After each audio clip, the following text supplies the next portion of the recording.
Now, one very weird story is the old national anthem of Zimbabwe. So prior to 1980, Zimbabwe was known as Rhodesia, and it had an undemocratic government run by its white minority population, much like South Africa. And the national anthem of that regime was a song called Voices of Rhodesia that just ripped off the music to Beethoven's Ode to Joy.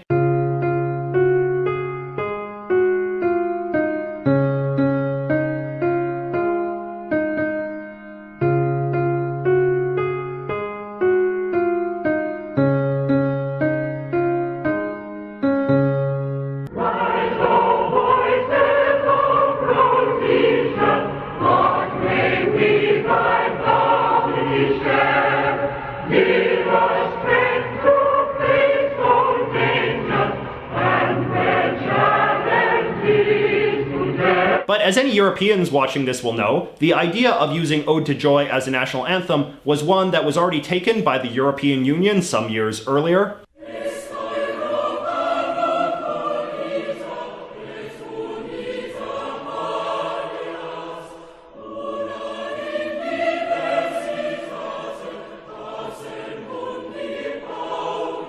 When Rhodesia abandoned white rule and became Zimbabwe in 1980, they got a new national anthem. But this left a legacy in which a lot of black Zimbabweans really dislike the music to Ode to Joy because they associate it with their old racist government. And this has apparently caused some tension for Zimbabwe-EU relations. I assume it means that bright eyes are not that popular in Zimbabwe either. The sun came up with no conclusions, flowers sleeping in their beds, the city cemeteries humming, I'm wide awake, it's morning. Most national anthems are pretty short, so long as you only sing one verse, which is what most normal people do. Different story in Uruguay, however. Even if you only sing one verse and the chorus, it is so meandering, it still takes over 5 minutes to get through. In other words, if I had started playing Uruguay's national anthem at the beginning of this video, it would still be playing now. They have to play a special condensed version at soccer games just so it doesn't waste everyone's time. Now, a lot of national anthems were written a very long time ago, which means that their lyrics often contain references to very out-of-date things that can sometimes be a little bit cringy. But perhaps nothing is more awkward than a national anthem that describes a country's enemies,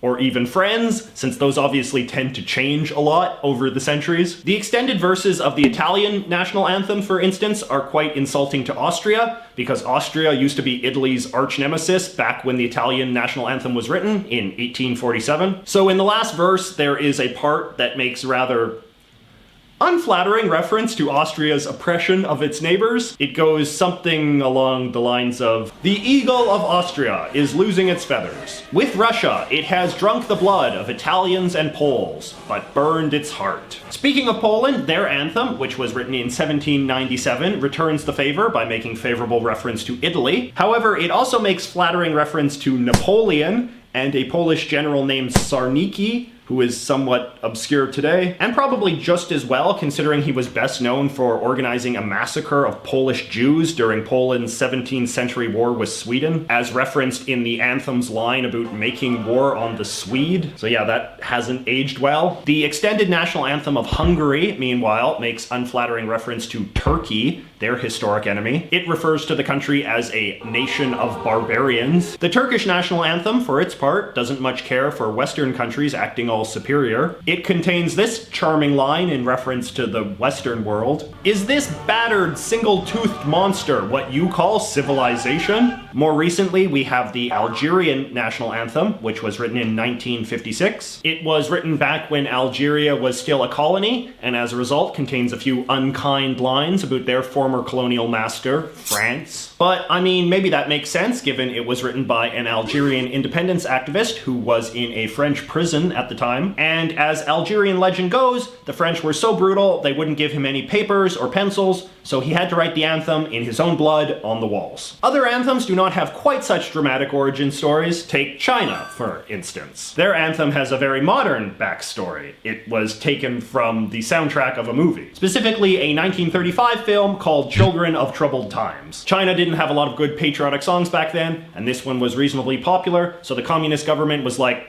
why not? One interesting thing about national anthems is that even though their lyrics are often manipulated for political reasons, it is quite rare for a dictator to make a national anthem about himself. You might think it would be common for dictators to change the lyrics of a national anthem to include lines like, "Oh, President so-and-so, how we love you," but for some reason that never really happens. Unless, of course, the dictator is a king. When countries are monarchies, it is not uncommon for the national anthem to just be a long song of praise for whoever's sitting on the throne at that moment. For example, the Jordanian national anthem, "Long Live the King," or the Qatari national anthem, "Peace be upon the Emir," or the national anthem of Oman, which is literally called just the Sultan's Anthem, just so everyone knows their place. Some democracies do this as well, Britain, but it is always a little bit awkward. In Japan, for instance, their very short and very unique national anthem is very obviously about their emperor. "Thousands of years of happy reign be thine, rule on, my lord, until what are now pebbles, with age shall grow to mighty rocks, whose venerable sides the moth doth line." But controversy about this fact was the reason why the national anthem of Japan did not get any official status until 1999. Japan has, of course, historically had some trouble with emperor worship. But in 1999, the Japanese government got around this dilemma by declaring that the anthem's lyrics were just vague patriotic symbolism that weren't supposed to mean anything in particular. I mean, lots of things have reigns, right? It doesn't have to be emperors. I don't know why they didn't try writing just a new national anthem with a little bit less historic baggage, but you know, maybe they didn't have the skills. But you know who is full of skills? Today's video sponsor, Skillshare. Now, I know I don't do sponsored videos very often, but this is one that I feel really good about because Skillshare is actually a website that I have been using myself for a while. It is a place that offers thousands of high quality, very specialized videos that teach you how to master a whole range of specific skills. So for example, people used to always tell me that I should learn how to draw with Adobe Illustrator because it seemed like it was very well suited to my artistic style. But I put it off for a long time because learning a new art software program seemed really intimidating and I didn't know where to start. But then one day on a lark, I signed up for Skillshare and they had this really good tutorial for Illustrator for absolute beginners. And I learned a ton and now I'm confidently cranking out Illustrator stuff all the time. But it's not just art stuff. They have videos on a vast array of topics, everything from coding to time management